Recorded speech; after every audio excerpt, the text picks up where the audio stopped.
I'm Roger DeRose. At KESSLER Foundation, we're committed to changing the lives of people with disabilities through research and employment strategies. And that's why we're proud to support programming produced by the CAUCUS Educational Corporation and their partners in public television. Funding for this edition of CAUCUS New Jersey has been provided by MD Advantage Insurance Company of New Jersey, New Jersey Resources, NJM, Auto Insurance, Homeowners Insurance, and more, with a focus on safety and financial stability, the FIDELCO Group, the Russell Berry Foundation, Adler Aphasia Center, helping stroke and brain injury survivors recover their speech, and by KESSLER Foundation, changing the lives of people with disabilities. Promotional support provided by NJ Biz, all business, all New Jersey, and by Commerce Magazine.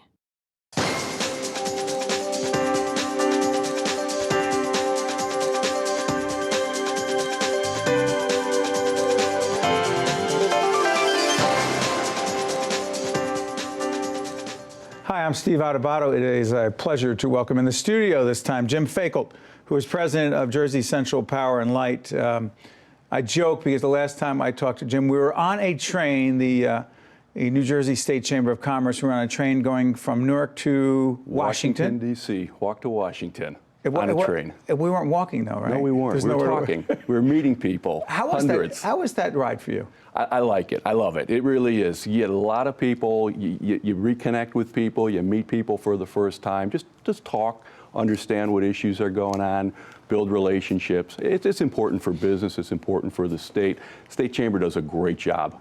They sure do. Our friend Tom Bracken down there. Yes, he does. It's an important part of the state's history. But the other part of history I want to talk about is Jersey Central Power and Light and the role that you play in the state. Describe for people your footprint so they know, because there are a couple of other significant utilities that cover other parts of the state. Yeah, you know, we serve 1.1 million customers in central New Jersey, kind of focused in the Ocean and Monmouth County area, Middlesex, part of Middlesex.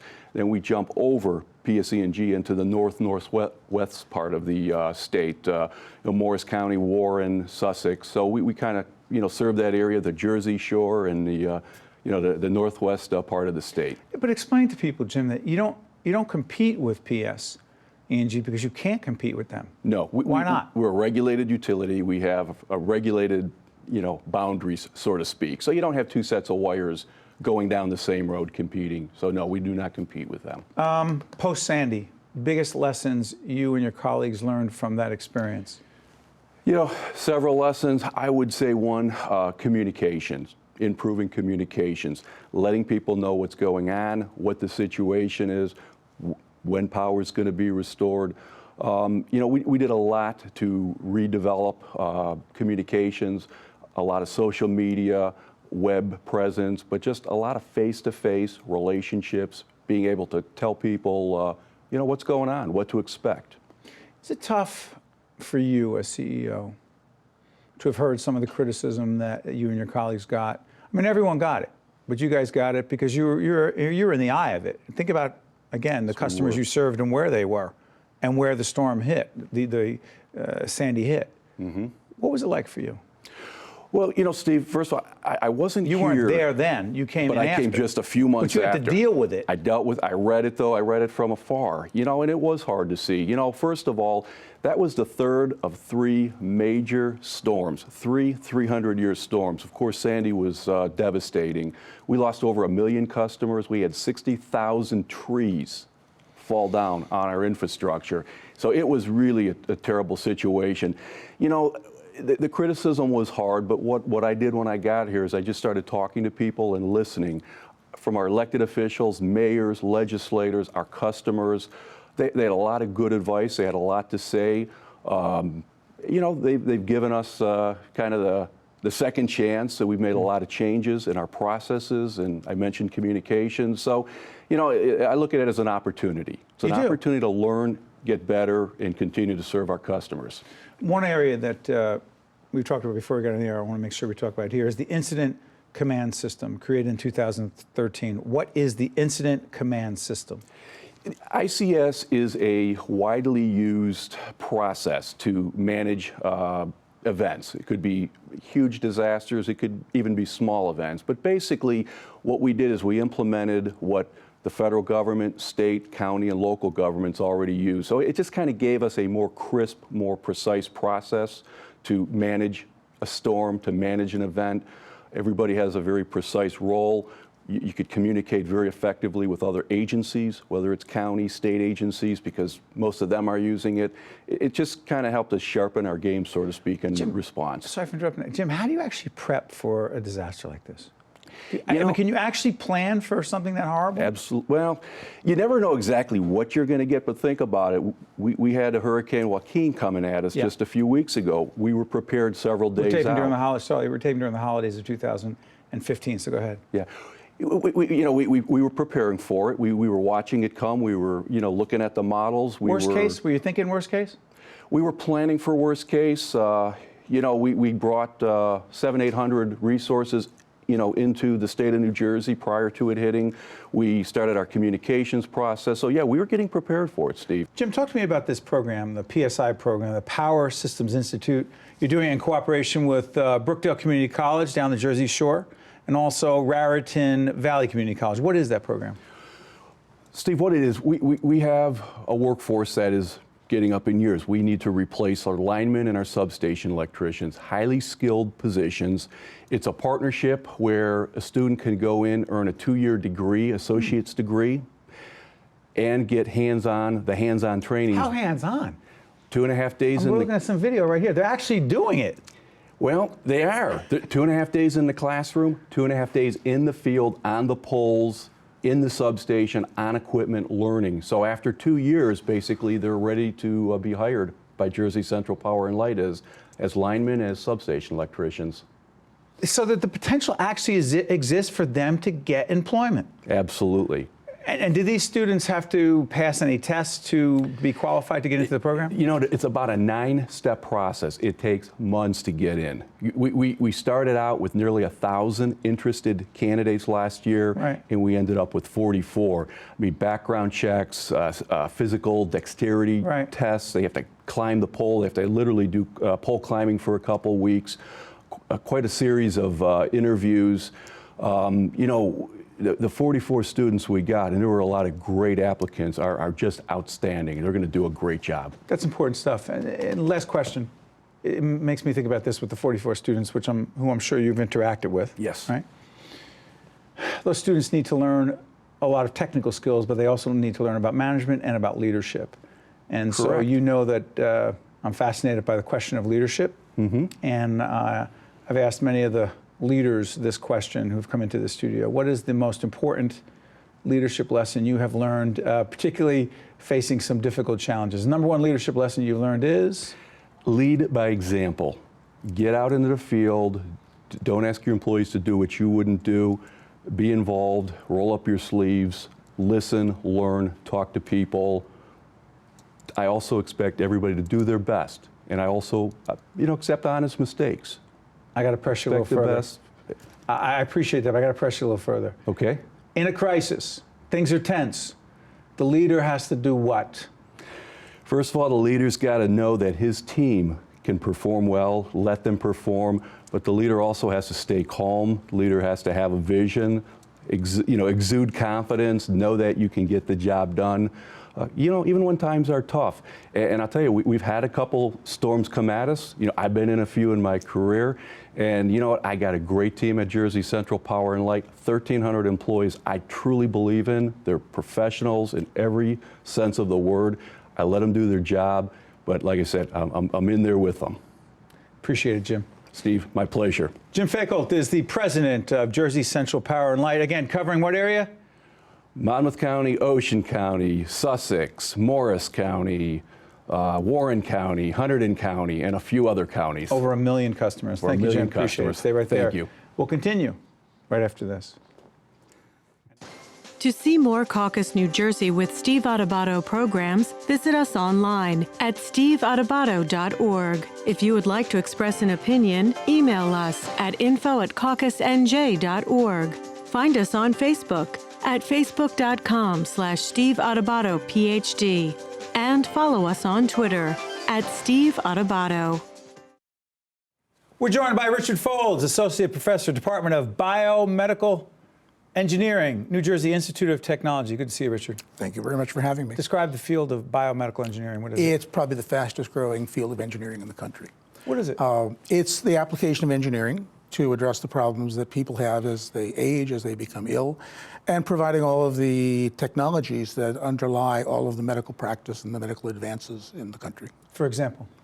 Well, you can talk about new robotic devices that I work on that are aimed at restoring movement to people or assisting in rehabilitation of people. You can talk about new heart... Stay on that. Stay on the first one. Sure. I was up at KESSLER Foundation, and I saw what's called the exoskeleton. Yeah, exoskeleton, yes. That is it. Those are robots. Those are robots, and that is exactly what we're working on. What is that for people? Because I was blown away when I saw it, so Yep. tell us what that is. Well, the Exo is a commercial exoskeleton that was designed originally to replace the leg movements that are not there in people who are paralyzed due to a spinal cord injury. People who are paralyzed from the waist down, have no motor control, so they can use the exoskeleton to give them motorized assistance. There are 4 companies that are producing these robots. They're very, very good robots. KESSLER actually, I believe, has 3 of them. We're working closely with KESSLER, looking at what it would take to build a better device. That's the role of NJIT. That is NJIT's role. So our partnership with KESSLER in our research is to work with the KESSLER personnel who are absolutely phenomenally well-versed in what it takes to make a device useful to people. They have an amazing collection of users who have experience with these commercial devices, and they are very open and honest, and they can talk to us about what they like, what they don't like, what they wish the devices could do. And our job as engineers is to take their wishes and think about ways to make an exoskeleton that's more natural to use, that is easier to use, that meets their daily needs. That's biomedical engineering. That's one aspect. How'd you get into this? I was an undergraduate student looking for a reason to do engineering. I assumed I'd go off into industry, and I had this rare opportunity of being sent to a chronic care hospital, to a cerebral palsy clinic down in the basement. My advisor couldn't go, so he sent me. This is up in Lawrence, Massachusetts. And the therapist greeted me. I went down into the basement, sat with a group of 6 little boys sitting in wheelchairs. They couldn't speak to me. They didn't have very good posture. They didn't have control of their arms. And the therapist left me alone with them, as if I were going to do something. So I had no idea what to do, so I ad-libbed. I started telling them jokes. The amazing thing was they laughed. Not ha-ha as you just laughed. They laughed with their eyes. They let me know that what was going on in their brain was far more complex than most people gave them credit for. Back then, 40 years ago, it was generally assumed if you didn't have speech, you didn't have intelligence. These kids didn't have speech, but they surely had intelligence. Why did you see that? Why did I see that? Yeah. I could see it just in their eyes. You can tell when somebody is paying attention to you. You can honestly look at somebody and without any other facial expression, you can see in their eyes that they're processing what you're saying, that they understand the subtleties of what you're saying. And I was talking to 6-year-olds with corny jokes, and they were responding, and they understood it. And so we started building a communication device. It became a project for my undergraduate capstone design. It became a master's thesis for me. And even though I had jobs in industry when I graduated, I went to work for a hospital, continuing the same line of work. What did you develop? It was something called the Tufts Interactive Communicator, named after the university. It never went into manufacture, but its concepts have been embodied in dozens of other products. And that whole industry now is a thriving industry.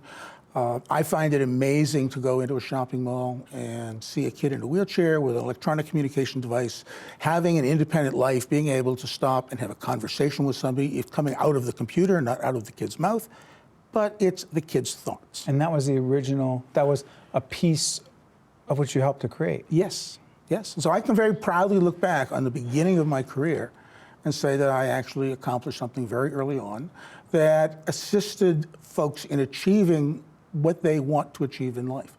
One of those young boys went on and got his degree at Boston University using communication technology that was probably more advanced, smaller, less expensive than the thing that I built. But what I had done was to give him the first start. Beyond exoskeletons that you talked about, that work, Give us another example. Well, in terms of biomedical engineering, Yeah, the work that you're doing right now. the work that we're doing, we are also working on a different kind of robotic device, one for upper extremity use, not for walking, but for arm use. And the particular population we are working with is the group of kids with muscular dystrophy. And I had no idea, I honestly had no experience with muscular dystrophy until a prospective student came and interviewed for our department. And she came into my lab and said, have you ever dealt with this population? Because this is where I want to spend my life.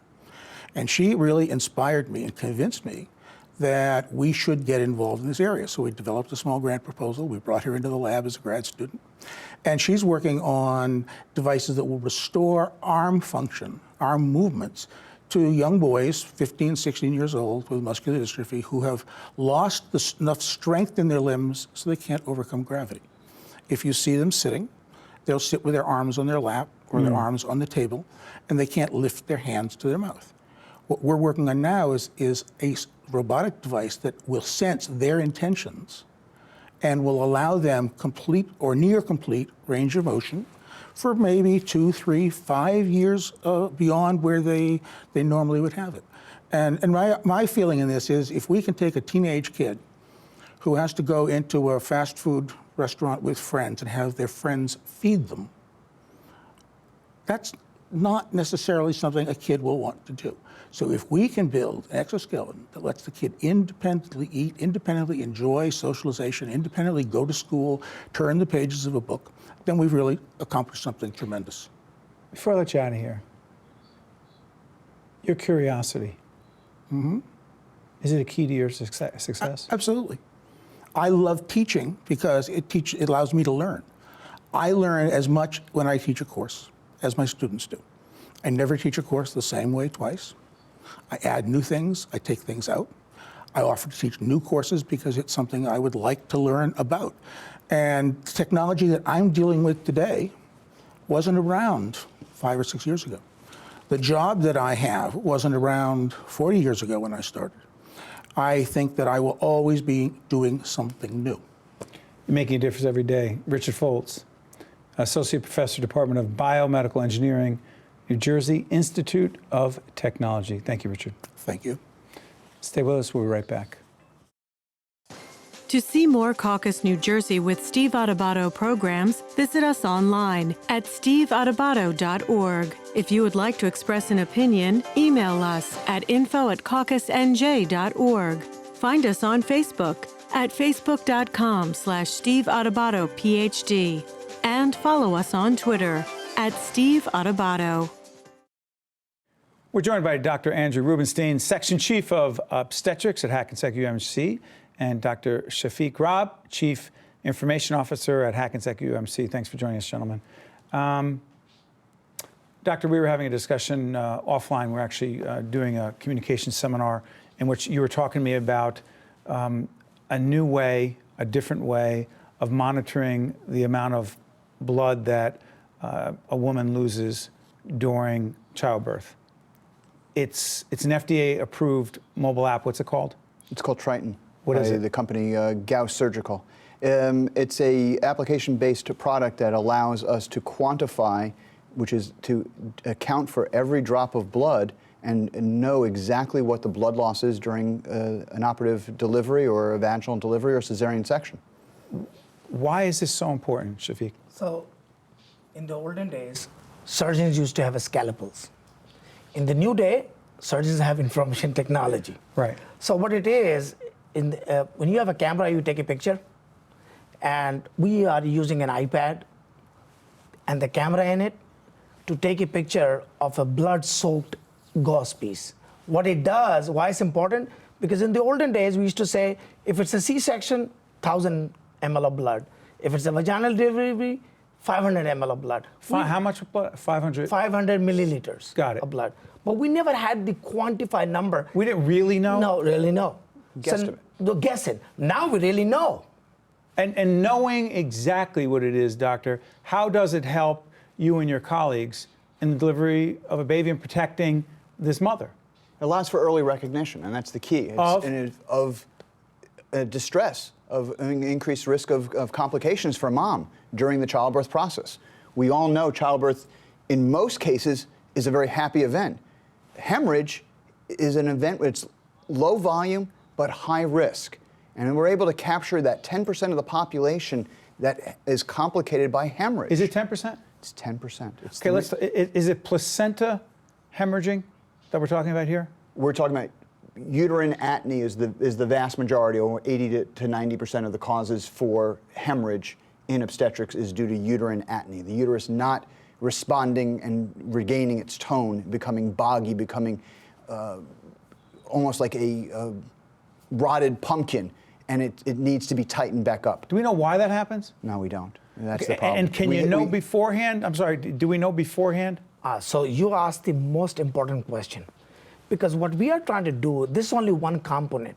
We are trying to understand high risk and risk before it happens. Yes. So to calculate that risk, we call it a MEOWS, MEOWS, Modified Early Warning Obstetric Warning system. Warning Okay, so system. you're trying to find that all beforehand. Beforehand. So whether the woman has low hemoglobin, Right. Whether it is a high-risk pregnancy, and blood loss complicates it. So if you know the risk before, and if suppose you're losing some blood, and you lost a little bit more than you knew, then if you connect that to the blood bank system, the blood comes up even before you send the blood up. You see? Yes. So before risk, during surgery, quantifying it, and after. So there are 3 stages. I think Dr. Rubenstein knows more than me. Prepartum, partum, and postpartum. So let's talk about this. How extensive is the utilization of the Triton system right now? FDA approved. Correct. Mobile app. How extensive is the use of it? Right now, we're using it for our cesarean sections. We are going to be initiating and rolling out vaginal deliveries. This is going to redefine and revolutionize obstetrical care, not just at Hackensack, not just in the state of New Jersey. Eventually, it's going to revolutionize women's health care and how we deliver obstetrical care across the country and across the world. That's a bold statement. I believe in this product. This is really going to give us state-of-the-art, precise blood loss during surgery and during a delivery. Does it change at all, Doctor, how, knowing this information, does it change any of the protocols? Well, interestingly, again, the National Partnership for Maternal Safety has now come out with these bundles, and one of the bundles that they're talking about. What do you mean a bundle? A bundle is a structure of processes of care to initiate and improve patient Is it safety. best practices? It's utilizing best practices and utilizing guidelines and bundling and packaging those guidelines to give one definitive, authoritative, easy to do patient care derived safety. Let's do this in the time we have left from the patient's perspective. If a woman right now is having a child, should she be asking her OB about this and saying, listen, I heard about this, I want to find out more? That is correct. At HackensackUMC, we're trying to redefine how to do women's health care. Because the doctor said this is just, he believes it's going to be across the state, across the nation. So the fact is, no matter where a woman is, she should be asking for this. Why not? Why not? Because say, how do you know how much blood I lost? So that's the question she will know. And we know it's inaccurate. We know 50% of estimating blood loss is actually inaccurate. So we're now giving you a system that's going to give you accuracy. And it's going to allow us, again, it's just part of the recognition system, and it becomes like a vital sign. Just like you go to the operating room and they put a blood pressure cuff on you. Just like you go to the operating room and they do a pulse on you. Oxygen saturation. This is going to be real-time blood loss given to the team. And we have an amazing team together with nurses, anesthesiologists, obstetricians, that is going to give them real time. Every hospital really should be doing this, is what you're saying. That is correct. So we call it quantifiable blood loss. So that means we know. Quantifying blood loss is critical. Yeah, why not? Absolutely. And by the way, why did it take us so long to do this?